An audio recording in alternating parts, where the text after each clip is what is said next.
Maintenant que nous avons notre site internet qui est prêt, et d'ailleurs on l'a juste ici, il est vraiment magnifique. Alors il est très simple, hein, encore une fois, on a vraiment fait le minimum nécessaire pour avoir quelque chose d'assez joli et pour un peu tout utiliser. Là j'ai la version mobile, mais quand je dézoome un petit peu, donc par exemple ici, là on a la version web, la version PC qu'on voit et qu'on voit lorsqu'on est sur un écran fixe avec les horaires, notre petit tableau, notre petite vidéo YouTube ici, pourquoi pas, bon, ça peut être sympa. Alors maintenant, moi ce que je vous propose, c'est qu'on essaye de mettre ce site-là en ligne. Pour ça, on va utiliser un site très intéressant, c'est un site qui s'appelle 000 Webhost. Ce site est un serveur. On a vu dans l'épisode numéro 1 ce qu'est un serveur, on a vu à quel point ils sont importants et à quel point on a besoin des serveurs pour mettre nos sites internet en ligne. Ce que je vous propose, c'est d'utiliser cet hébergeur-là, mais juste à titre de voilà, d'expérience, d'expérimentation, pour mettre votre premier site en ligne, je pense que c'est très bien. Mais si vous voulez un serveur qui soit beaucoup plus puissant, un serveur qui vous permette de faire plus de choses, un serveur qui vous permet eh bien, d'être sûr que votre site est quasiment tout le temps en ligne, avec un vrai nom de domaine, par exemple mondomaine.fr ou ce genre de choses, alors je vous recommande plutôt d'autres Registar, comme par exemple, donc un Registar c'est une entreprise qui propose à la location des serveurs, comme par exemple OVH, donc c'est ovh.com que j'apprécie beaucoup, j'ai toujours été chez eux, et en plus, moi qui suis du Nord, eh bien eux étant également du Nord, c'est quelque chose d'assez intéressant dans le sens où ça vient du coin. Donc c'est assez rassurant. Moi j'aime beaucoup, je n'ai jamais eu de problème avec eux et en tout cas c'est vraiment l'hébergeur que je recommande le plus souvent à mes étudiants, c'est notamment ce qu'on voit dans le programme Rocket. Donc là en tout cas pour nous, pour notre premier site internet, en tant que jeune débutant, jeune développeur, eh bien je pense que ça peut être bien suffisant, bien intéressant d'utiliser ce serveur-là. Donc ce qu'on va faire, c'est qu'on va pour ça s'identifier. Donc on va cliquer sur s'identifier et sur s'inscrire. Une fois que vous aurez renseigné vos informations, il vous dira OK, très bien, bah nous on vient d'envoyer un email dans ta boîte mail. Donc vous allez cliquer dessus, vous allez recevoir un lien. Vous allez cliquer sur ce fameux lien et il va vérifier votre compte mail. Une fois que ce sera fait, vous pourrez cliquer sur Get Started et on va pouvoir créer notre premier site internet. Alors, qu'est-ce qu'on aimerait faire? Ben, nous ici, oui, apprendre le développement web éventuellement. Ok, on dit continuer. Ici, on saute le pas, on n'en a pas besoin. Et là, on va donner le nom de notre premier site internet. Donc nous, ce que l'on va faire éventuellement, c'est qu'on va l'appeler test. Et ici, afficher le mot de passe, bah oui, on va copier le mot de passe, pourquoi pas, bon. Et on va soumettre notre projet. Donc attention, c'est un site gratuit, donc comment dire que l'interface n'est pas terrible. Des fois, on va avoir du français, des fois, on va avoir de l'anglais. Ici, vous voyez qu'on a quelques bugs. Bon, un serveur, ça représente un coût pour toutes les entreprises. Quand vous décidez de ne pas payer votre serveur, eh bien, voilà, faut pas s'attendre à grand-chose. Faut pas être très exigeant. Je sais que vous ne l'êtes pas, mais bon. Donc nous, on va appeler ça formation développeur web sur YouTube, par exemple. On va soumettre tout ça. Alors, il faut que ce soit collé, donc formation développeur web, Believe in Me par exemple, formation développeur web tout court. On va y arriver. Voilà. On soumet le nom de notre projet. Et normalement, je pense que ce nom n'est pas encore pris, hein. Et une fois que ce sera fait, on va recevoir des identifiants de connexion qui vont nous permettre de nous connecter pour envoyer nos fichiers. Nos fichiers étant les fichiers que nous avons ici, donc on peut le faire tout de suite d'ailleurs. On va faire un clic droit et on va faire afficher dans le Finder ou dans l'explorateur de fichiers si vous êtes sur Windows. Et nous, notre but c'est donc d'envoyer tous ces fichiers-là sur Internet. Donc on va mettre cette fenêtre-là, hop, de côté. Et maintenant, on va sur 00 Webhost. Alors, ce que l'on veut faire, c'est envoyer notre propre site. On ne veut surtout pas utiliser le builder de site internet proposé par 00 Webhost et on ne veut pas non plus installer WordPress qui est autre chose, quelque chose que je n'apprécie absolument pas et que je ne vous recommande pas d'apprendre. Donc nous, on va plutôt cliquer sur Upload your site. Donc on va vouloir envoyer notre site internet. Donc maintenant que c'est fait, on va cliquer sur gérer le site dans mes sites web et on devrait normalement pouvoir avoir des identifiants pour envoyer nos fichiers. Donc là, on va pouvoir cliquer sur télécharger Superbe.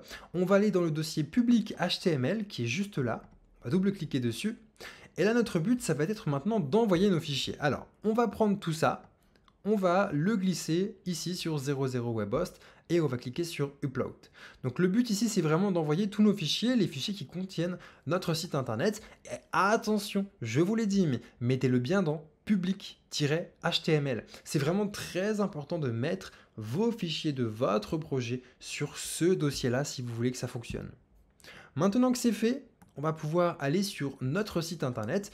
Pour ça, on va pouvoir aller voir donc dans paramétrage du site web général. On va essayer de le paramétrer un petit peu. Donc là, vous avez le nom d'utilisateur, le nom d'hôte, le port. Ça, c'est si vous voulez l'utiliser avec un FTP. Donc, si vous voulez utiliser des logiciels comme FileZilla, qui sont très intéressants, je vais vous les donner ici. FileZilla, c'est un logiciel qui est gratuit et qui vous permet, je vais essayer de vous montrer quelques images, et qui vous permet d'envoyer vos fichiers directement depuis un logiciel. Donc sans forcément passer par ici la version en ligne. Mais moi je pense que pour débuter c'est la meilleure solution. Et ensuite le plus intéressant c'est le nom du site web qui est ici formation-developerweb.000webhostapp.com. Quand on clique dessus, on tombe sur notre site internet. Donc vous pouvez aller voir, ici on a bien notre site internet qui est en ligne directement sur cette adresse-là. Ça veut dire que quelqu'un qui est au Japon, par exemple, ou n'importe où dans le monde, peut aller sur cette adresse-là et voir notre site internet. Alors le seul petit souci que nous on a en ce moment, c'est évidemment que comme on utilise un serveur gratuit et comme on utilise l'offre gratuite de 000 Webhost, on a ce petit macaron tout en bas qui dit Powered by 000 Webhost. Bon, voilà, c'est aussi le revers de médaille, entre guillemets. Si vous voulez un serveur gratuit, vous avez des contreparties à devoir accepter. Par exemple, si vous allez sur un serveur OVH, donc là on va sur OVH Cloud par exemple, on va sur tout ce qui est hébergement web. Nous, ce qu'on veut, c'est juste un hébergement web simple. Et encore une fois, c'est ce qu'on voit dans le programme Rocket, dans l'école de Believe Me, donc sur programmerocket.com. On apprend justement à utiliser ce type d'hébergement qui permet d'avoir un nom de domaine. Donc par exemple, ce sera believeme.com et surtout d'avoir un serveur très puissant, très rapide et qui permet d'éviter d'avoir cette petite publicité sur le bas de notre site. Donc là, par exemple, ici, on va pouvoir avoir un trafic mensuel illimité, plusieurs sites internet et vous voyez, ça ne coûte que dalle. Ici, vous avez un nom de domaine qui est offert et ça coûte 3,59 € par mois. Franchement, c'est que dalle. Vous allez aussi avoir 10 adresses email, ce qui va permettre, par exemple, si vous avez votre domaine, par exemple, vous vous appelez, je sais pas moi, comment on pourrait dire, Sarah Dupont, eh bien, vous pourrez peut-être acheter sarahdupont.fr et dans ce cas, vous pourrez demander à vos utilisateurs, à n'importe qui, de vous contacter sur hello@sarahdupont.fr. Par exemple, moi, si vous voulez me contacter, vous pouvez me contacter personnellement à louisnicolas@believeme.com. Vous pouvez contacter Clara à clara@believeme.com. Vous pouvez contacter le restant de l'équipe sur leur propre adresse email et vous pouvez contacter le service client sur hello@believeme.com. C'est ce genre de choses qu'on va apprendre notamment sur le programme Rocket. Et vous voyez, ça ne coûte rien du tout.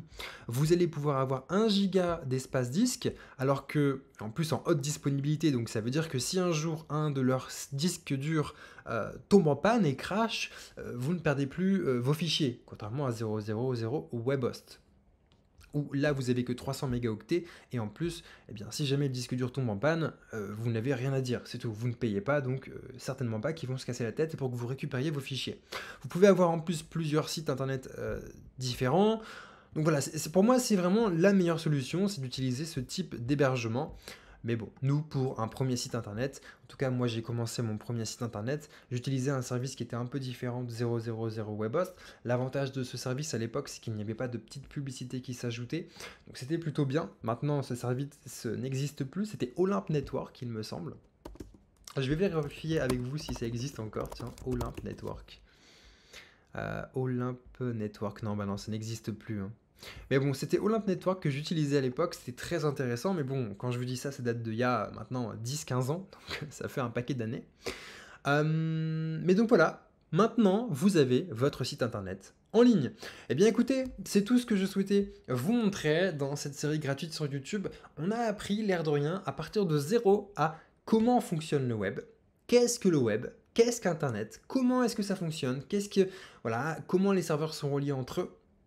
On a vu vraiment la base de la base, hein. Je ne vous ai pas fait une énorme présentation comme ce qu'on verra dans le programme enquête, où je vous présente où sont placés les câbles de fibre optique, qu'est-ce qu'un câble sous-marin, comment fonctionne le protocole TCP, UDP, ce genre de choses. C'est vraiment très poussé parce que pour le coup, le programme enquête, c'est vraiment pour se reconvertir complètement à un métier et apprendre à en vivre. C'est autre chose qu'une formation d'initiation sur YouTube pour voir si ça nous plaît le développement web et pour voir si on veut justement aller plus loin grâce aux formations de Believe.me sur believe.me.com ou grâce carrément à l'école de Believe.me sur programmeenquête.com.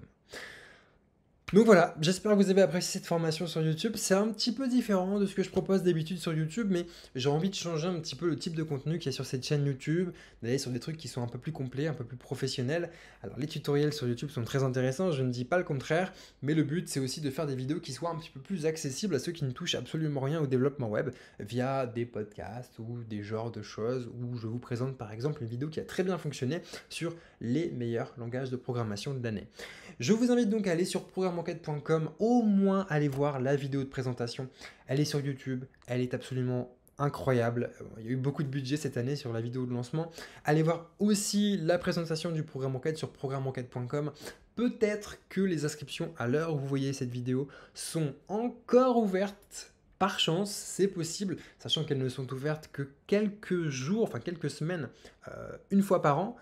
Il y a peu de chances que ce soit le cas, mais allez voir au cas où. Et puis nous, surtout dans de prochaines vidéos sur YouTube, n'hésitez pas à créer vos premiers sites internet et à me les envoyer. Vous pouvez les ajouter directement dans les commentaires de cette vidéo pour que tout le monde en profite.